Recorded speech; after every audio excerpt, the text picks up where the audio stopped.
Batman and Bruce Wayne, one a carefree billionaire playboy, the other a brooding crime fighter driven by vengeance. Two separate identities, both inhabiting one body, each in conflict with the other. That conflict is one reason why the character has endured for over 80 years, the tension of the secret dual life. Over the decades, Batman has been brought to life by numerous actors, each with their own unique take on the character. Batman? Yes, Mr. Wayne. His catchphrases. I'm vengeance. And his costumes. But one actor has inhabited the role more iconically than any other. That actor is Kevin Conroy. How is that? Kevin Conroy, the voice actor who holds the record for having played Batman for longer than any other performer, starting with Batman the Animated Series in the early 90s. There was a reason Kevin Conroy could relate to Batman like no one else. Because for decades, he too lived a double life. Just like Bruce Wayne and the Caped Crusader, Kevin spent years split between worlds and hiding a secret identity of his own. Kevin was born in 1955, and he had a difficult childhood. My father was a fall-down drunk, and he was a mean drunk. The police were there all the time. It was crazy. It was crazy. Kevin's earliest childhood memories were of feeling intense anxiety, living in constant terror of the fight that would inevitably come next. My mother was very wounded and beaten down by life. Adding to his stress, at an early age, Kevin knew that he was gay. And growing up in the 50s and 60s in a devoutly Catholic family, he knew that meant trouble. So we all went to Catholic schools. We went to church every Sunday. He prayed it would just go away, and he did everything he could to keep it hidden, push it down, pretend it just wasn't a part of him. He later described it as feeling like he had to wear a mask, constantly being split between putting on a fake public persona around other people and a secret private persona when he was alone. I was a very uptight kid. I was a nuts. The stress worsened in his early teens when his family moved to Connecticut and he went from a highly structured private school to a public school. I was really good at catechism. I was really good at being an altar boy, but I didn't know anything about science or math or any of that stuff. It was clueless. And he found the public school unfamiliar and unpredictable. I could not adjust. I could not function. I didn't know how to function. Between the chaos of his parents drinking and fighting, forcing himself to be closeted, and losing the one place where he felt safe and secure, Kevin started falling apart in his teens. I was having seizures. I had something called psychomotor epilepsy that started when I was about 14. And it comes from growing up in a situation of such anxiety, such tension. As Kevin's health declined, nowhere was his difficulty more evident than at school. So they started putting me in like remedial classes and sort of lower level classes because I just seemed to be so far behind. But then something completely turned his life around. One day, his middle school English teacher, Joyce Wilkes, assigned the class a piece of reading from Shakespeare's play Julius Caesar. I had never read a play. I had never read Shakespeare. I'd never seen a play. I went home and I'm reading this thing, and it made sense to me. The next day in class, I was exploding, ready to talk about. No, Brutus was saying this, and don't you know what this means? And Mrs. Wilkes saw something in his enthusiasm. And she said, "Would you come to my later class today? I have another class I'd like you to sit in on." And it was her advanced class. And I went into the AP class, and I was lecturing all the kids about what was going on in Julius Caesar. I said, "Don't you realize that this is this is this is this?" She took him out of class and brought him to the guidance counselor. I am going to suggest we put him in all advanced placement classes. I think we have not understood this yet. She saw something in me that no one else had seen. And she told Kevin to audition for the school play, Our Town. He did, despite never having acted before, and to his surprise, he got the lead. First time I stepped on stage, I just felt so comfortable. All that tension that I felt when I was on stage, it just melted away. Through those rehearsals, he finally had something in his life to look forward to. From that point on, Kevin dedicated himself completely to acting. He auditioned for the next school play and was cast in that. And the same with the next play and the next. Acting became his passion. Becoming a professional actor, his dream. And I soared. I became like an A student. But at the same time, his family life was getting worse. His father's drinking and fighting was getting out of control. One night, Kevin got a call from the hospital. They told him that his father had been found in a car, bleeding profusely, and that his dad had tried to stab himself to death. Kevin's mother couldn't bear to go to the hospital, so she sent 16-year-old Kevin instead. I was at his hospital bed, and I was crying as a child, just pleading with him to survive.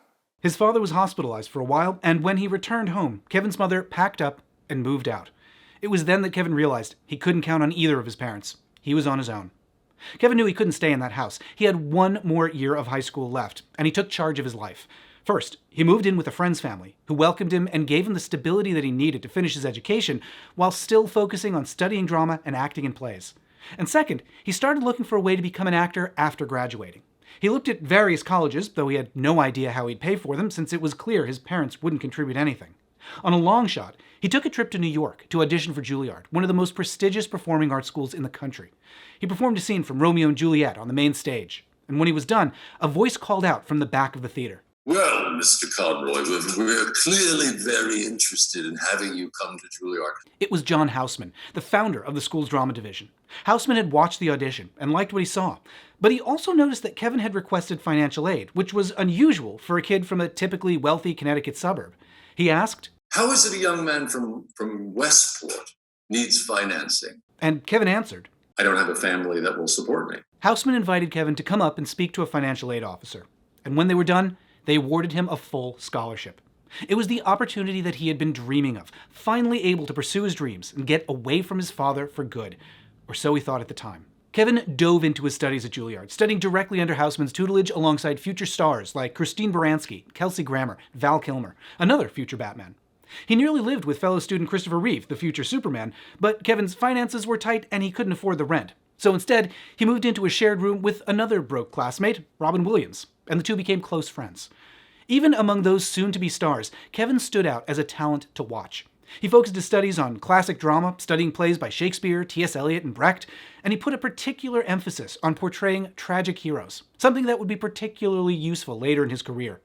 But the stress of this intensive education took a toll. It was an amazing group of people to study with, but I was still 17. I still had this very strange kind of childhood, so that I didn't interact well. It was a lonely time. Kevin couldn't help comparing himself to his fellow students. We're such incredibly talented people. I felt so out of my league, and I started drinking. You'd think after what I saw growing up, it would be the last thing I would do. It was like quicksand pulling me in. And on top of that, he was still carrying the secret that he was gay. This was the mid-1970s, and queer actors were expected to remain in the closet or risk never working again. A few years earlier, there had just been a huge scandal over rumors about Rock Hudson and Jim Nabors that had a serious impact on their careers. You can check out my Jim Nabors video for more about that. Kevin was out to his close friends, but he felt it best to remain closeted to just about everybody else. On the outside, he projected the appearance of a confident, straight-leading man, but on the inside, his fears and secrets were eating away at him. I was drinking too much. I was doing drugs. I was smoking a pack a day. His substance use was sending him steadily downhill, until one day he took a long look in the mirror. I just realized on my 21st birthday, I thought, it is sink or swim. You have one choice to make. You can live, or you can slowly kill yourself, the way your parents did. That day, he went sober. No drugs, no drinking. But the stress of being closeted was still within him, and he struggled to find a more healthy way to deal with it. He took up meditation, and he started running 6 miles every single day. He dedicated himself to practicing self-discipline in solitude so that he can continue to project a different identity to the rest of the world. After graduating from college, Kevin focused on theater work and found that his leading man good looks and classical training helped him land dramatic stage roles, often as heterosexual romantic leads or as tragic doomed heroes. He appeared as Orestes, the Greek hero, driven to mad vengeance by the death of his father. He played Edgar in King Lear, a wealthy man who goes into hiding and adopts a disguise. He played Achilles, a seemingly invincible hero who hides a secret vulnerability. Alongside his one-time classmate Christine Baranski, he played Lysander in A Midsummer Night's Dream, a complicated role that called on him to experience conflicting desires for different objects of his affection. Rance, Parent, Helena. Within these roles, critics began taking favorable notice of him as a leading man. And then, in the late 70s, he was cast in some particularly daring parts. High-profile gay roles. Characters who, like him, led secret double lives. The first was a 1979 play called Death Trap, a comedy about two writers, one young and one older, who harbor complicated secrets. His co-star was Brian Bedford, another gay actor who you probably know as the voice of Disney's Robin Hood. And Brian was known as the Duchess of Bedford. He tortured his co-stars. He was very, he had to be the prima donna of the show. In the play, it's suggested that the two main characters are romantically involved with each other. And in fact, the movie version, made a few years later, makes the relationship explicit and includes a kiss between the male leads, played in the film by Michael Caine and Christopher Reeve, who would coincidentally go on to play DC characters Alfred Pennyworth and Superman. I'll buy that. In the 1979 play, Kevin and Brian had great onstage chemistry, but behind the scenes, they didn't always get along. In fact, one night, they got into a physical fight on stage during the show in front of a packed audience at the Kennedy Center. We don't have time to go into that whole story right now, but I'll be posting bonus videos over on Patreon that include the details of what happened. Despite their behind-the-scenes clashes, Kevin said that Brian generally liked him, so much so that one night he gave Kevin a piece of advice that changed his life forever. Around this time, Kevin had occasional contact with his parents, and one night his dad came to see the show. Not for Kevin, but because he wanted to meet Brian Bedford. Kevin was understandably jumpy to have his father there, and the next night, Brian summoned me to his dressing room, because he was the star. So I went to his dressing room and he said, "I'd like to talk to you about your father." And I said, "Oh, great." Brian told him that he noticed how tense Kevin was around his father. And while that was understandable, And he said, "When your father dies, you will never get a chance to correct that relationship. And that will haunt you for the rest of your life." what Kevin didn't know is that a few years earlier, Brian had lost his own father to suicide. He said, "So my advice to you is do everything you can while he's alive to try and mend that bridge." That seemed like a lot to ask. Kevin's dad was still drinking heavily, still combative. The rest of the family had written him off. Kevin started flying home to see his father, working with doctors to try to get him help, managing his finances and home when his father was incapacitated. I was flying back and forth between New York and LA because he kept getting put in drunk wards and stuff. It was a strain, but ultimately, Kevin later said he didn't want to be haunted by the knowledge that he could have done more to help his dad, but didn't. He was guided by a sense of duty to his family. And around this time, Kevin, still professionally closeted, landed one of his most prominent roles yet on Dynasty, one of the biggest shows on television. He was to play a character named Bart Falmont, a closeted gay lawyer who, like so many of Kevin's other roles, is split between a public and private persona, terrified of being found out. You don't know anything about me, and that's the way I want to keep it. What's more, on Dynasty, his character has a tough dad, constantly spoiling for a fight. In his private life, Kevin was doing whatever he could to protect his own secrets from being found out, and working tirelessly on his relationship with his dad. And then he'd have to go into work and play a man going through a strikingly similar crisis, in scenes that were extremely emotionally raw. You've already gone public. I'm still... Oh, still what? In the closet? I don't think being gay is an issue. But being honest with yourself is. You can only be blackmailed if you've got something to hide. Admit who you are and you end up with all the power. Or lose everything. On the show, Bart is eventually outed by a jealous rival. Senatorial hopeful admits gay past. Oh my God. How could you have done that to me, Stephen? His career is ruined, and his father is furious. Someone digging up garbage implying my son's a homosexual? It was everything Kevin had feared happening in his own life. But then, on the show, his TV dad has a heart-to-heart with the father of another gay son. The dads agree there's nothing more important than loving and supporting their kids. Bart's a strong young man. I think he's going to be just fine. And Kevin's character realizes that now that he's out, he has nothing more to hide. No more split persona between public and private. Don't you see that I've been living a lie, hiding behind one excuse after another? I am a free man, and I've never been happier in my life. But while he got to portray a positive gay role model on TV whose inner conflict is resolved in the end, things weren't going so smoothly in Kevin's real life. Around the time he was finishing his storyline on Dynasty, Kevin got a call from doctors that his dad was in the hospital again and in bad shape. He went to check on him, thinking he'd recover. And the doctor met me in the hall. He said, "Oh, we're so glad you flew in from LA. We may not make it through the night." Kevin went to his father's room. His father was staring out the window. And he got this really distant stare. And he just shook his head and he said, "The great Conroy." Kevin sat with his father that night as he slipped away, holding his dad in his arms, listening to him mutter those words over and over. Kevin knew exactly what his father was trying to say. I've wasted my life. Who did I think I was? What was I trying to prove?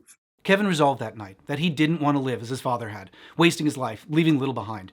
And I thought, dear God in heaven, this is the best lesson he's ever given me. You don't want to live your life so that at the last breath you have, you're thinking, I've wasted my life. He wanted to have an impact, to somehow make the world a better place. He wasn't sure how he could change the whole world, but he did find a way to help people on a personal level, and that was by looking after friends and colleagues diagnosed with HIV. This was the mid-'80s, and many people in his life were falling ill and dying. During this time, Kevin lost his agent to HIV, and his agent's assistant, and countless actors that he worked alongside, actors he admired. It was a terrifying, tragic time. Kevin was devastated and determined to find some way to help. He made it a point to check on friends who were HIV positive, taking care of them when they were bedridden. When one friend, a casting director, got sick, an infection spread to his brain, causing periods where he was only barely aware of his surroundings. Kevin and his friends maintained a vigil around his bed to keep him company whenever he was awake. In healthier days, the friend had written a play about living with HIV, and to keep his spirits up, they told him it was being produced, and they needed him to direct them. They'd hold rehearsals in his hospital room, letting him direct them in the show that he'd written as he gradually slipped away. Meanwhile, steady work remained hard to come by for Kevin. He'd had some success on stage, particularly in a show called Eastern Standard, where he played a closeted TV executive, desperate to keep his homosexuality hidden. Despite getting overwhelmingly positive reviews, he struggled to get cast in the roles that he wanted. Around this time, he was filming a miniseries, and when shooting wrapped one day, he joined the cast for some drinks, and one of his castmates called out to him, not by his name, but with the F slur. The pieces started coming together. Kevin hadn't kept a secret as secure as he thought. Then things got worse. In the late 80s, he was up for a high-profile role on a cop show. It looked like the big break that he'd been working for, finally about to come true, and he waited by the phone for days to find out if he was going to get cast. But when the phone rang, it was the producer, and he was furious. He said he'd found out about Kevin's secret, told him he'd wasted everyone's time, even letting them consider him for the role, called him the same slur, and told Kevin he'd never find work as a lead. Kevin was gutted. When he hung up the phone, it seemed like if he wanted to work, his only option was to lie more than ever about who he was, to deny that the real him even existed. He later wrote that it felt like his identity was being yanked away from him, that when he looked at himself, he didn't even know who he was anymore. It was around this time that he was out in LA shooting a few episodes of a sitcom called Rachel Gunn, where he played a swaggering heterosexual doctor. Good morning, Dr. Dunkel. Where's the other nurse? The one with the low-cut dress, the short skirt, and the, Helena. It did feature a promising young actress nearly a decade before she was on Will and Grace. I'm sorry, but I just don't think it's professional for a nurse to lean over and ask a heart patient, how do you like these babies? The show was not great and only lasted about 13 episodes. While he was out in LA, Kevin's agent gave him a heads up that Warner Brothers was looking for somebody new to voice Batman in an animated series. Kevin was dubious. I had never done an animated voice before. I had never auditioned for an animated voice before. And the only thing he knew about Batman was the old Adam West series, which was fun. I never touch spirits. Have you some milk? Milk? But it didn't exactly seem like the kind of role that a classically trained dramatic actor would normally seek out. Then again, the live-action work that he was getting wasn't really fulfilling either, and he knew he couldn't pass up an audition. What he didn't know was just how desperate the Batman team was. They'd been through an arduous casting process, searching for their lead. They wanted to make a show that was dark, brooding, noir, unlike any other show on TV, certainly not like any after-school cartoon that American audiences were used to. Producers had seen 500 actors at that point, but nobody seemed to be able to nail the character. When Kevin came in, they described their vision. Andrea Romano, the director, painted a picture of a character tortured by childhood trauma that ripped him away from his family. A man who wears a mask to conceal his true self, who feels torn between his public self and his private self. Kevin was fascinated by the character's complexity. Batman is not a traditional superhero. He can't fly. He can't see through walls. He has no superpowers. He's a complicated, dark, damaged man. Andrea asked him if he could relate, and he said he probably could, and just to give him a moment to gather his thoughts. He went into the recording booth and took a deep breath, and before he started reading the lines, he thought about the character and his own life. He later wrote about what was going through his mind in those moments. First, he said he imagined himself as young Bruce Wayne, a boy who sees his parents killed in front of him and realizes he's all alone. And Kevin thought about how his own parents were absent from his life, forcing him to look after himself. He imagined Bruce comforting his parents as they died, as he had held his father in the hospital room. He thought about Batman's hidden identity, the mask that he wears. And he thought about how, as an actor, he felt his identity taken from him whenever he had to hide who he was, not knowing which version of himself was the real him. He thought about his own longing for safety and stability. And so I put myself in the head of this character. And when he spoke, he felt a deep, painful rumbling voice in his chest, one he'd never heard come out of him before. And I gradually came up with this sound that just came out. I chose this life. I used the night. I became the night. As he spoke, he watched the producers and the director. And everyone in the booth, I could see through the glass, got really still. Everything stopped in there. And I knew I'd either totally screwed up or I'd nailed it. And then Andrea came in. It was truly the eureka moment that you wish for. Come into the light. Am I speaking, yelling to him? You can. Come into the light. And they hired me on the spot. They said, well, that's it. That's it. You nailed it. You could see the stress of months of auditions just fall from our faces because we had found Batman. It was remarkable. The show was still taking form at that point, and as a newcomer to animation, Kevin didn't know what to expect. But he was thrilled to learn that he'd be acting alongside an illustrious group of actors, including Mark Hamill as the Joker. The cast recorded their lines, then went off to other projects while animators got to work. It took about a year to complete the first batch of episodes, and then the cast reassembled back at the studio for the first screening. What they saw stunned them. The dark art style, the full orchestra, the complicated themes that the scripts tackled. Kevin and his co-stars were so proud, and the studio liked what they saw too. They ordered more episodes. So everybody got to work making more. As the star, Kevin saw his role as not just leading the show, he also thought it was important to make his fellow actors comfortable. He was known for joking around to put his fellow actors at ease. I wanted them to know that it was okay to be silly, to make a mistake. I spoke with Tara Strong, who played Batgirl, about what it was like to work with Kevin. First time I met Kevin was at the Batman Record, and Kevin was immediately welcoming and kind. And when you're guest starring or new to a show that's already been running, whether it's on camera or voiceover, it can be intimidating, particularly if the stars of the show kind of let you know, I'm the big dog around here. And Kevin never did that. He was just always welcoming, and I felt pretty instantly like family. Kevin considered it part of his job to let his co-stars see they didn't have to worry about being too stiff and formal. Kevin also had the time of his life working with Mark Hamill. At first, he was skeptical that Mark would be a good Joker, especially since the role was going to be played by Tim Curry before he was replaced. And I'll be posting a bonus video on Patreon about how that happened. When I heard Mark was going to do Joker, I thought, what? Mark Hamill? Luke Skywalker? But Kevin quickly discovered that Mark was one of the best actors he'd ever worked with. Mark gave the Joker a terrifying laugh. Something that he never got to use in his Star Wars roles. And when Mark wasn't recording, he would sit and watch the other actors perform with a look of pure joy on his face. At times, he made Kevin crack up during sessions. I was in the studio with him once, and I suddenly burst out laughing, and Andrea said, Kevin, stop it, why are you laughing? I said, look at Mark. And he was over across the room and he was going like this. And I said, look at Mark. He looks like he's 12. And it was because he was delighting in this other person's performance. Kevin and Mark became close friends during production. And watching the show now, it's nice to know that the voices behind Batman and Joker were in real life the best of friends. As they recorded, Kevin got to know his character in new ways and to make use of his classical stage training. One early highlight for him was an episode called Perchance to Dream, named for a line from Hamlet.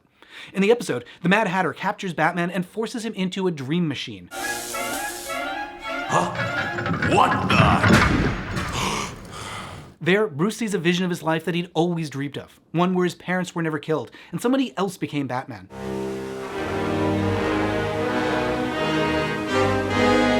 In the dream, his life seems perfect, untroubled, with no duty to help others. He's tempted to stay there forever. What happened to my parents? A delusion. Then the nightmare is over. But he knows it's not real. Searching for an escape, he encounters the other half of himself, Batman, and the two wrestle for control. Now tell me what's going on! The Mad Hatter appears to tell Bruce that he's trapped forever in this fake life. And as tempting as it is, Bruce is willing to do anything to escape, and he sacrifices himself to get out. In the end, he concludes, living in a dream as Bruce would have meant wasting his life. I won't live a lie, no matter how attractive you make it. It would have been a meaningless existence without the higher purpose of helping others. In the final line of the episode, Batman dismisses the happier version of his life as the stuff that dreams are made of. Paraphrasing a line from The Tempest when Prospero describes false visions of imaginary people. In performing this episode, Kevin said he came to appreciate a fundamental truth about Batman. Batman is not the disguise. Batman is who he went to, is what he became because of the tragedy of his childhood. It's where he found safety. And the suit of armor he puts on, the role he plays for the world, is Bruce Wayne. That's the performance. The character chooses a difficult life because it's his way of making the world better, rather than living a comfortable life with no impact. Of all the episodes he worked on, he said, this one was his favorite. In another of Kevin's favorite episodes, called Nothing to Fear, Batman encounters the Scarecrow, who has invented a gas that makes people hallucinate their worst terrors. Batman's terror is that his efforts to make the world better have been a failure, and that the ghost of his father is ashamed of him. Bruce, you have failed me. Father, you have disgraced the family name. At his darkest moment, he's about to succumb to his fear and give up. But then he pulls himself back to reality by rejecting the vision and by reminding himself who he truly is. No, you are not my father. I am not a disgrace. He's not really Bruce, the frivolous, rich playboy. I am vengeance. I am the night. I am Batman. It was a storyline that was particularly resonant for Kevin because of his family history. Bruce Wayne's issues are with his parents. And I have to say, I have gone back to moments in my childhood with especially my father, who I still have a lot of emotion for. The more Kevin explored the Batman character, the more he understood him. He's such a damaged man. I mean, he lost his parents at a very young age, and that is the wound that he's trying to repair throughout his life. But we all have wounds that we're trying to repair throughout our lives. Everybody does. No one gets out of here without getting the shit kicked out of them. His performance was so well received that after the animated series wrapped in 1995, Warner Brothers brought Kevin back to voice Batman again in the follow-up, New Batman, and then in Batman Beyond, and again in Justice League and Justice League Unlimited, and in numerous games. No other actor could replicate Kevin's performance. No one has clocked more hours as Batman than Kevin Conroy. I highly doubt anyone ever will. His performance transcends generations. When they offer me roles now, I said, is Kevin doing it? They said, yeah, he's in. I said, oh, then I'm in. I don't even have to read the script. If Kevin's doing it, I'll do it. And over time, Kevin said, not only did he gain more understanding of Batman, he was able to gain a better understanding of himself. Playing this role and going through the emotional journey he goes through and the heartache that he goes through, it's caused me to open up more. He found that he could have a positive impact on the world. Sometimes it was behind the scenes, like when he was working on the game Arkham Knight in 2015. He was flown out there to meet the team. That's Amanda Wyatt, the voice director for the game, who went on to work frequently with Kevin. And for Arkham Knight, he recorded 27,000 lines of dialogue over many months and made a special trip to England to spend a day meeting everybody working on the game. He was so in awe of what it took to create a game like these, that he stayed until the last person left and wanted to talk to him. That was the kind of person he was. I would bet $1 billion you could never find a human to say a bad word about Kevin Conroy. He also generously gave time to help people one-on-one. I know when we were at Warner Brothers, he helped them facilitate a really special Make-A-Wish day for a child when we were all there, which was really amazing. And he was particularly known for warmly greeting fans at conventions. He had massive impact on his fans. Massive. I mean, his lines would be out the door. People would line up for hours and hours for Kevin. Of course, he did take off his shirt at a con and do the I am vengeance, I am darkness. I am the night, I am Batman. When he did it, and when he did it live, it would send chills down every part of your body. You could just feel it in every cell. On one occasion, he was at a Comic-Con and a woman came up to thank him for his work. She started to cry as she told him what his work meant to her. She said, I grew up in the projects and I had a really difficult childhood. Both my parents were working 3 jobs just to keep us afloat. And I was alone every afternoon, and you were there. You were my babysitter every afternoon, and you kept me from getting into trouble. As the years went on, the more he spoke to people, the more stories he heard about how the show was there for them, or helped them, or inspired them. When he talked about going to conventions, he loved it. You know, I think he felt like his fans gave to him as much as he gave to them. Another moment when he saw the impact of his work came at a very unexpected time, when he volunteered to help first responders after 9/11. He was in New York, serving meals for emergency workers. The mood was dark and somber. Everybody was overwhelmed with grief. Kevin and one of the other volunteers were talking about their day jobs, and when Kevin mentioned that he was a voiceover actor, he said, "You're the guy who does Batman. You're that Kevin Conroy. Guys, you're not gonna believe who's been cooking your dinners. It's Batman! There was a moment of silence, and then from the other room, somebody yelled, Bullshit! From the back of the place. And he said, then someone else says, make him prove it! So I'm in the back kitchen, and I do from the back kitchen, I am vengeance. I am the night. I am Batman! There's this long pause, and then you hear from the back of the place, holy that is Batman! And this is, the first week after the attack, and there'd been like just this somber sadness. And suddenly people were laughing. That moment helped break the tension, if only for just a little bit. But one of Kevin's most impactful pieces of work came in the summer of 2022, when he wrote an autobiographical comic for an official DC anthology and opened up in ways he'd never had before. For decades, Kevin had been intensely guarded about his life. When I was growing up, I kept my emotions in check. I kept myself in check. I didn't share my childhood experiences with anybody. But in this comic, which he entitled Finding Batman, he wrote candidly about his childhood, realizing that he was gay, hoping it would just go away if he hid it. He wrote about his young adulthood at Juilliard and his early career setbacks, how he had to put on a mask, feared for his career and his safety if anyone got to know the true him, stories that he had kept hidden for years. I felt that to deal with the world, I had to have a suit of armor on, and I wouldn't share those stories with anybody. The comic builds to the moment when he auditioned for Batman. He describes all the pain and fear that he'd carried for years, about being gay, about his family, about not knowing who he was, and about how he released it in the recording booth that day. That was the wound that I brought to Batman, and that I was able to translate that into Bruce Wayne's wound. The comic was met with an outpouring of support, especially from queer fans. I just wanted to take a second to thank all of you for the reactions that I've been getting to the story that I wrote for DC Pride. It's been overwhelming, and it is so appreciated. It was the most publicly he'd ever talked about his past. And finally, the days of having to choose between Kevin Conroy the actor versus Kevin Conroy the gay man were over. He could just be seen as one person. The support and the appreciation has been extraordinary. I just wanted to make sure you knew that. He knew that he had this person in him to be shared with the world, to make people feel seen and understood and important. And every time I watched him, I was mesmerized. This is all he ever wanted from the stories he told me. And he actually achieved it, but he had achieved it in a way that in a medium that was probably vastly different than what he thought. But to find this niche for himself, and a niche that, isn't really celebritized, but found joy in it, found a way to make it his own and be able to give back as much as he gave back. And work and hone on this craft that he started as a young boy, and feel fulfilled. I think he felt fulfilled in his life.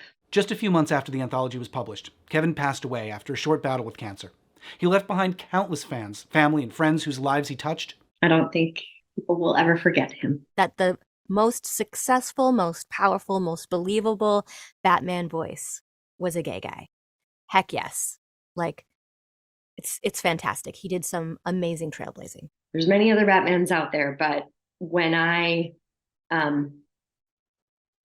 see a statue of the Bat, his voice comes to life for me. His face is inside. That mask is underneath the cowl. And he also left behind millions of people who loved and were inspired by his work. It was in part because of his painful past that he was such a perfect performer for the role of Batman. And it was in part because of the role of Batman that he was able to reconcile his painful past and shine a light for others. That's what I've learned from playing this role, from inhabiting this role, is how universal pain is and how universal triumphing over it is. Because it means that you don't have to have superpowers to have a positive effect on the world. That is true. To give to the world. That to me is the Batman story, because we can all do that in one way or another. It's not who you are underneath. It's what you do with your life. That's what defines you. Never underestimate how much I appreciate each and every one of you and what you give me back for my performances. It means the world to me. Take care. I want to thank everybody who helped me with this video, especially Tara Strong and Amanda Wyatt for speaking with me. There are links to my full interviews with them in the description. Big thanks to JP Karliak for his help on this video, and to Queer Vox, a community for LGBTQ+ voiceover actors. You can check that out at queervox.com. And huge thanks to everybody who makes this video possible with your support on Patreon. Now, if you'll excuse me, I'm late for drinks with Tallulah Bankhead. So this is milk.